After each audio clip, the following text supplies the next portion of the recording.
அது ஒரு கடல் பயணம். 3 மாநிலத்தை சார்ந்த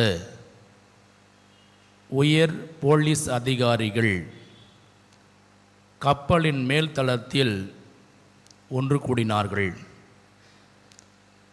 தேநீர் அருந்தி கொண்டிருந்த பொழுது அவர்களுக்குள் ஒரு போட்டி நடத்த முற்பட்டார்கள். எந்த மாநிலத்தின் போலீஸ் தைரியமானவர் அல்லது துணிச்சலானவர் என அவர்கள் போட்டியை முன்வைத்தார்கள். போட்டி தொடங்கியது. முதல் ஆந்திர மாநிலத்தினுடைய உயர் அதிகாரி கர்ச்சிக்கும் குரலோடு தன்னுடைய போலீஸுக்கு அழைப்பு கொடுத்தார். வா, மேல் தளத்திற்கு செல், அங்கிருந்து கடலில் குதி என்றார். சொன்னதுதான் தாமதம். சென்றார், மேல் தளத்திலிருந்து குதித்து விட்டார். அந்த உயர் அதிகாரி மற்ற 2 உயர் அதிகாரிகளையும் பார்த்து, பார்த்தீர்களா, என் வார்த்தைக்கு எவ்வளவு மதிப்பு, என்னுடைய மாநிலத்தின் போலீஸ் தான் துணிச்சலானவர், தைரியமானவர் என்று பெருமைப்பட்டு கொண்டார். அடுத்த முறை கேரளா உயர் அதிகாரி அதே பாணியில் அழைத்தார். வந்ததும் 2வது தளத்திற்கு செல், அங்கிருந்து கீழே கடலில் குதியும் என்றார். அவரும் சென்றார், குதித்தார்.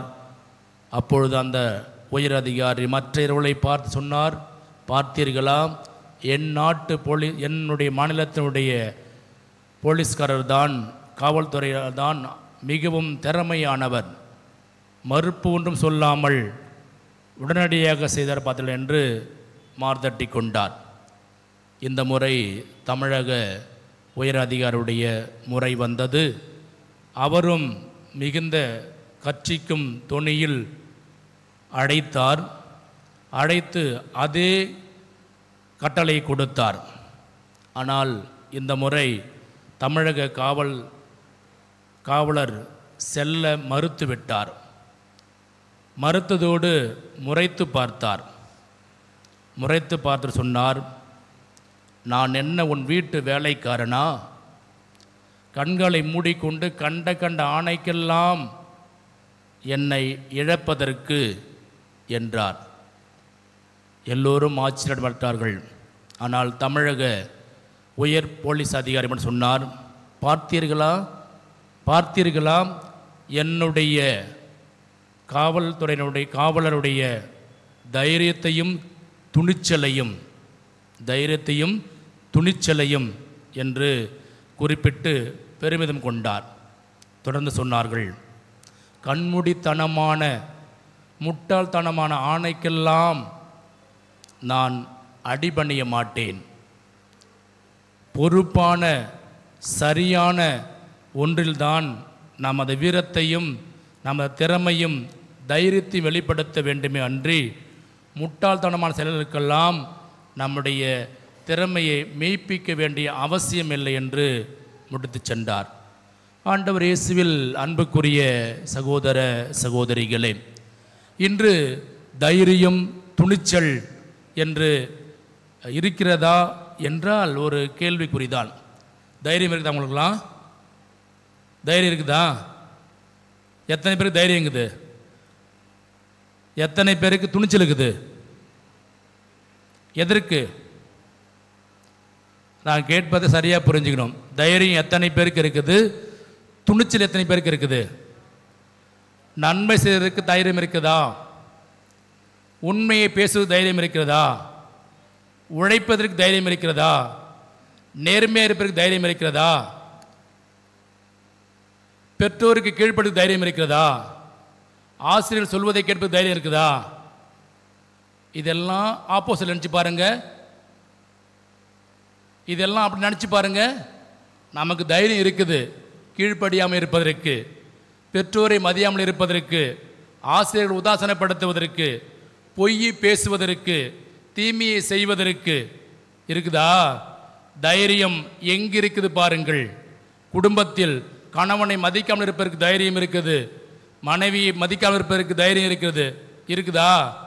என் மனைவி, என் பிள்ளைகள், என் குடும்பம், என்னுடைய பொறுப்பு, என்னுடைய கடமை, நான் செய்தாக வேண்டும். தவறென்றால் சுட்டி காட்டக்கூடிய நிலைக்கு நாம் வளர்ந்திருக்கின்றோமா? எல்லாம் வளர்ந்துருச்சு இல்லையா? எல்லாம் வளர்ந்துருச்சு. ஆனால் உண்மையை பேசுவதற்கும் நன்மையை செய்வதற்கும் தைரியம் இருக்குதா? என்ன பேச மாட்டேங்க? யாருக்கும் காது கேட்கலையா? தைரியம் இல்லையா? அன்புக்குரியவர்களே, இன்றைய முதல் வாசகத்தை எடுத்து பாருங்கள். தாவீது எப்படிப்பட்ட ஒரு அரசன், வெற்றி மேல் வெற்றியை கைகொண்ட அரசன் இல்லையா? அப்படிப்பட்ட ஒரு அரசன் தவறு செய்கின்றான். ஆண்டவரோடு இருந்தவர்தான்.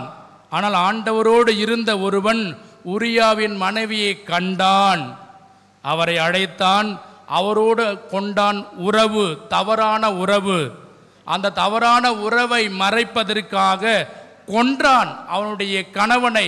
போர்க்களத்தில் வைத்து கண்டான், கொண்டான், கொன்றான்.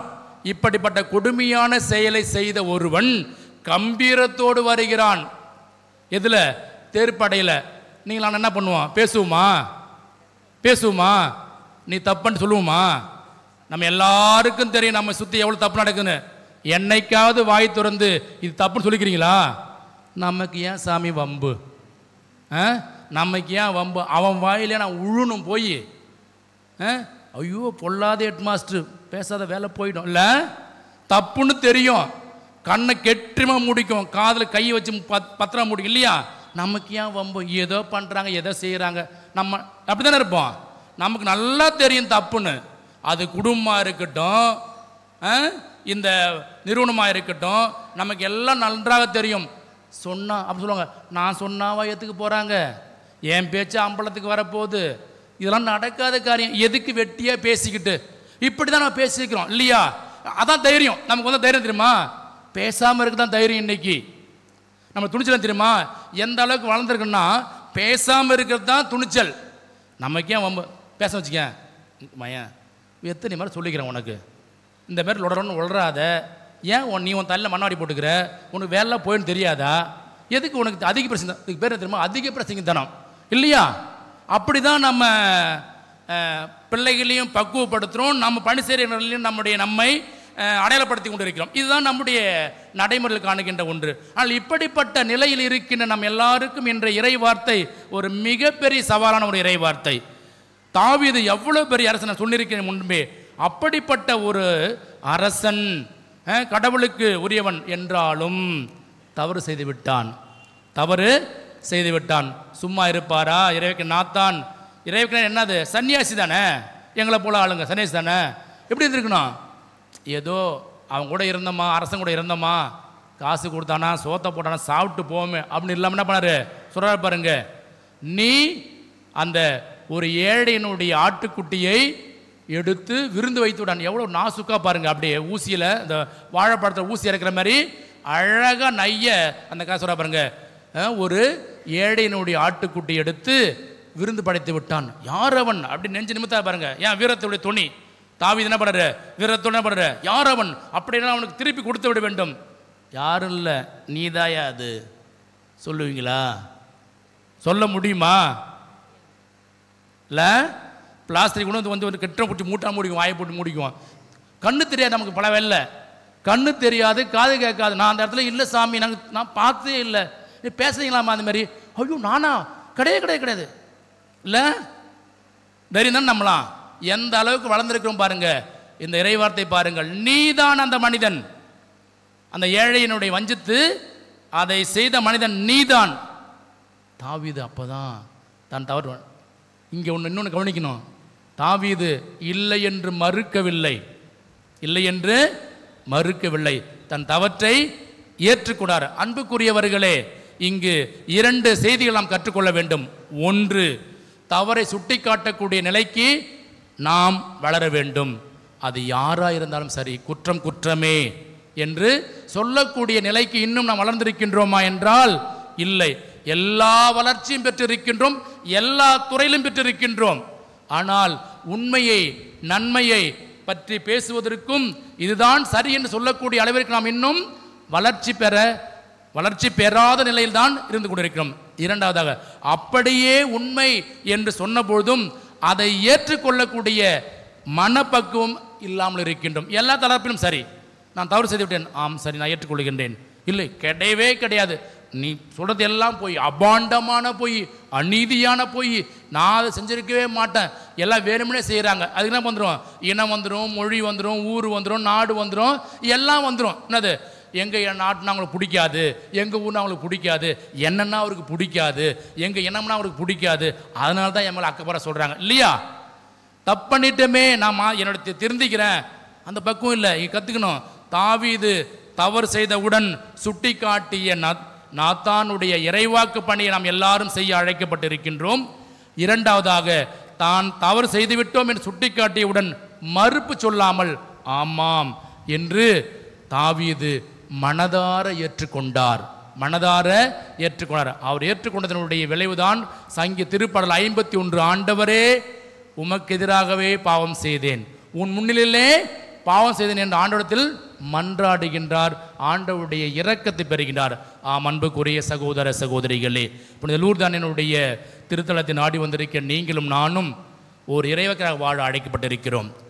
உண்மை பேசுவதற்கு, இறைவக்கர் என்பது அதற்காக எல்லாவற்றையும் துறந்து கொடுக்க கிடையாது. உண்மையை பேசுகின்ற பொழுது நன்மை செய்வதற்கு நாம் எப்பொழுதும் தைரியமுள்ளவர்களாக, துணிச்சலாக மாற வேண்டும். முட்டாள்தனமான காரியங்களை செய்து நமது இந்த வாழ்வை வீணடித்துக் கொள்ளக்கூடாது.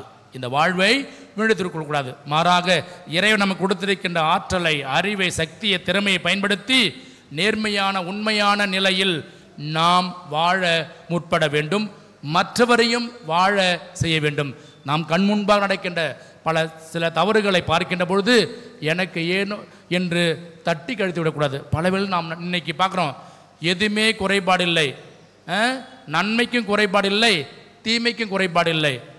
ஆனால் நன்மை வெல்லாமல் தீமை வென்று கொண்டிருக்குது. காரணம், பேச வேண்டிய இடத்தில் நாம் பேசாமல் இருப்பது, பேச வேண்டிய இடத்தில் பேசாமல் ஊமையாக இருப்பதனால் என்னப்பா எது வெற்றி பெறுது? தீமை தான் வெற்றி பெறுகிறது. பேச வேண்டிய இடத்தில் நாம் பேசாமல் இருப்பதனால் தீமை தான் வெற்றி பெறுகிறது. ஆம், அன்புக்குரியவர்களே, இந்த அன்னையினுடைய துணிச்சலை பாருங்கள். இந்த அன்னையினுடைய பார்த்தீங்களா, என்ன சொல்ல தெரியுமா? என்ன சொல்றது? நெஞ்சிலே செருக்குற்றோரை சிதறடித்தார், ஏழைகளை உயர்த்தினார். சொல்ல முடியுமா? நம்ம யாராவது சொல்லுவீங்களா? சொன்னாங்க பாருங்க. இப்போ அன்னையினுடைய உதவி பெற்று வந்திருக்கிறோம் என்றால் அந்த அன்னையினுடைய உழைப்பாங்கு நாம் பெற வேண்டும். தாயை போல பிள்ளை, நூலை போல சேலை, அந்த அன்னையினுடைய ஆசீர் வந்திருக்கு. நாம் நீங்களும் நானும் அந்த அன்னையை போல் எவ்வளோ அழகாக பாருங்க. நெஞ்சிலே செருக்குற்றோர் சிதறடிக்கப்படுவார்கள். மிக தெளிவாக சொல்கிறாங்க. ரொம்பலாம் உன் நெஞ்சில் திமிரா இருக்காது, கடினத்தோடு இருக்காது, கடவுள் உன்னை அப்படின்னு சொல்கிறாரு. இரண்டாவதாக என்ன பண்ணுறாரு? தாழ்ந்தோரை அவர் உயர்த்தினார் என்று மிக துணிச்சலோடு கூடிய நிலையில் தன்னுடைய தைரியத்தை அன்னை மரியால் வெளிப்படுத்துவதை நாம் பார்க்கின்றோம். விவிலியத்தில் இன்னும் நிறைய இருக்கிறது. ஆகவே அன்புக்குரியவர்களே, அன்னையினுடைய திருவடி நாடி வந்திருக்க நீங்களும் நானும் எப்பொழுதும் அன்னையினுடைய அன்பு பிள்ளைகளாக, துணிச்சல் மிக்கவர்களாக, உண்மைக்கு, நன்மைக்கு, நீதிக்கு சான்று பகர்ந்து வாழக்கூடிய அன்பு பிள்ளைகளாக, அஞ்சாமல், நிலை குலைந்து போகாமல் அவருடைய அருள் பெறுவோம். அதே வேளையில் நாம் தவறு செய்கின்ற பொழுது நாம் பெற்றோர்களோ, ஆசிரியர்களோ, நண்பர்களோ சுட்டி காட்டுகின்ற பொழுது அதை ஏற்றுக்கொண்டு நம்மை மாற்றிக்கொண்டு வாழ வரம் வேண்டி அன்னையிடம் தொடர்ந்து திருப்பலி மன்றாடி ஜெபிப்போம். இறைவனை சென்றென்றும் வாழ்த்த பெறுவாராக.